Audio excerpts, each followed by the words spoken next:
Hey there, and welcome back to another explainer. So if you're an educator, I bet you know this exact feeling. You're standing up at the front of the room, looking out at this sea of faces, and just wondering, is anything I'm saying actually landing right now? Yeah, it's a totally universal challenge. But the material we're unpacking today reveals a pretty fascinating secret. Managing a classroom, it's not about being the loudest person in the room. No way. It's about being the clearest. Today, we're exploring exactly how to transform the way you speak to your students, making your communication crystal clear, effective, and just super interactive. And really, that brings us to the absolute core of today's explainer. Good communication directly equals better learning. I know, it sounds almost too simple, right? But the way you use language fundamentally guides learning and student success. Think of it as the invisible architecture of your classroom. When your words are precise, student anxiety literally drops, engagement spikes, and learning just accelerates. Okay, so let's jump right into this. Successful classroom communication really rests on three big pillars: instructions, questions, and feedback. And hey, we aren't just talking about abstract pie-in-the-sky theory today. We're going to break down the highly practical language you can use for each of these three functions to make sure your students are always right on track. All right, here's our roadmap for today. We're going to cover 1. What is classroom communication? 2. Giving crystal clear instructions. 3. Asking questions that spark thought. 4. The art of helpful feedback. And finally, number 5, common mistakes to avoid. Let's get to it. Starting off with Section 1, what is classroom communication? Let's quickly establish the foundational role of a teacher's voice, because literally everything starts with how you project your intentions. So classroom communication is basically how we use language to do three main things: guide learning, manage activities, and interact with our students. The thing you've got to remember here is that these aren't just one-and-done tasks you do at the start of the day. Nope, these are dynamic skills you're using continuously throughout every single lesson to support your students. If a class activity completely flops, it's very often because the language used to manage it just wasn't quite sharp enough, and not just because it happens to be a Friday afternoon. Moving right along to Section 2, giving crystal clear instructions. This is where we look at how to make your instructions actually stick in your students' minds. Just notice the incredible difference a few extra words can make here.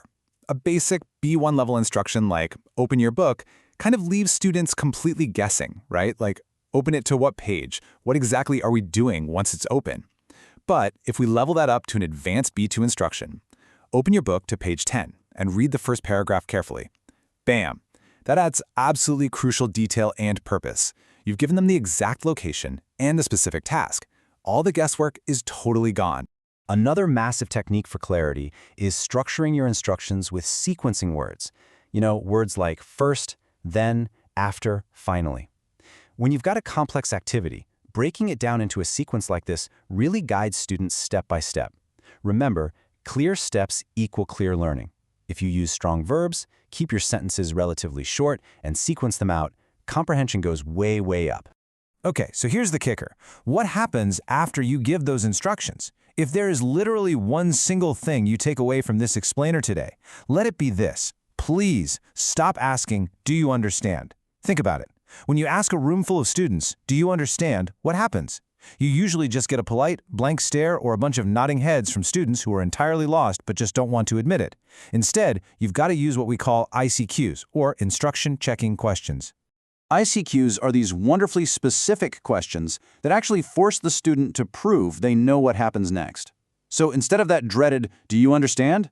Model ICQs look more like, what do you do first? Or how many people are in each group? Or how much time do you have? By having a student proudly shout out, 5 minutes, you're confirming real, actual understanding before the activity even begins. And just like that, classroom anxiety instantly drops. All right, on to Section 3, asking questions that spark thought. Now that everyone knows exactly what they're supposed to be doing, we're shifting gears to pulling those deeper insights right out of your students. Leveling up from basic to advanced questioning means really understanding the difference between two types of questions. Display questions simply check basic knowledge, like what is the past tense of go? You, the teacher, already know the answer. You just want the student to display that they know it too. But if we want to truly engage them, we need referential questions. These are open-ended questions like, what do you think about this topic? You actually don't know their personal answer beforehand. Choosing the right tool for the job is absolutely vital here, and those referential questions are what genuinely encourage deeper thinking and real participation. Now, when a student gives you a super short, one-word answer, just rely on these incredibly simple follow-up phrases. Things like, can you give an example? Or, can you say more? Or, what do you mean by that? These polite little prompts gently push students to extend their answers. You aren't letting them off the hook, but you're doing it in a way that feels like a natural, curious conversation rather than a harsh interrogation. And hey, deeper answers always mean deeper learning. Section 4. The Art of Helpful Feedback. Okay, we've given great instructions, asked awesome questions, and now we're tackling how to give feedback that improves skills without absolutely crushing their confidence. Let's compare a basic response like, good job, or that's correct, to a more advanced B2 response. Look, the basic one is nice, sure, but it doesn't actually tell the student exactly why they did a good job. Leveling up your feedback means being highly constructive and super specific. Saying something like, that's a clear explanation, validates exactly what they did right. And saying, good idea, but check your grammar, perfectly softens the correction. You're praising their thought process while gently pointing out the mechanical error. It's a win-win. Because the absolute golden rule of feedback is this: you must match your feedback to the moment. Sometimes a student just needs pure positive validation, like, well done, that's spot on. Sometimes they need constructive hints, like, hey, good start, but maybe add a bit more detail. And yes, sometimes they just need direct corrective notes, like you should actually say went, not go. Softening your feedback is such a crucial skill. Using kind, polite words ensures your students feel genuinely supported while they're doing the hard work of learning. And that brings us to Section 5, Common Mistakes to Avoid.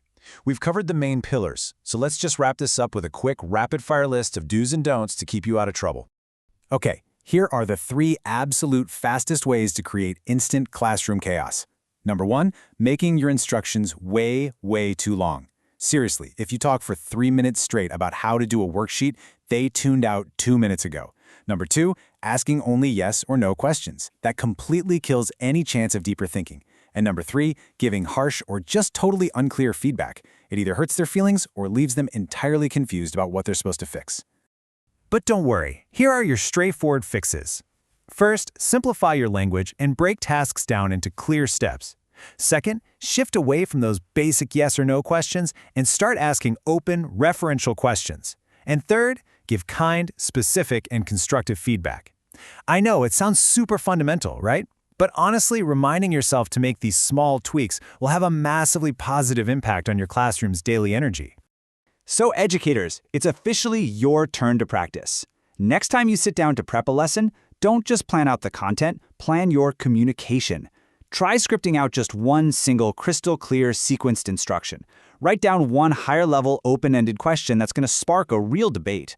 And prepare just one piece of constructive, nicely softened feedback.